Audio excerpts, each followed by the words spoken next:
در جوربش محض بکشه ما از پشت او نماز نمیخوام، زیرا که هر کسی که در جورب محض میکشد مقصد نماز او درست نمیشود. علیکم السلام و رحمت الله و برکاته. بارک الله فیکم. مسح بر جوراب حکمش مثل حکم مسح بر خفین هست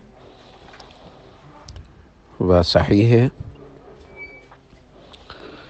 شرطش هم اینه که موضع وضوی پا، قسمتی که در پا لازم هست شسته بشه رو کامل بپوشونه و حتما بعد از وضو، در حالی که وضو شکسته نشده، انسان با وضو هست، پوشیده بشه. برای شخصی که مقیم هست 1 روز و 1 شب و برای کسی که مسافر هست 3 روز و 3 شب. بارک الله فیکم.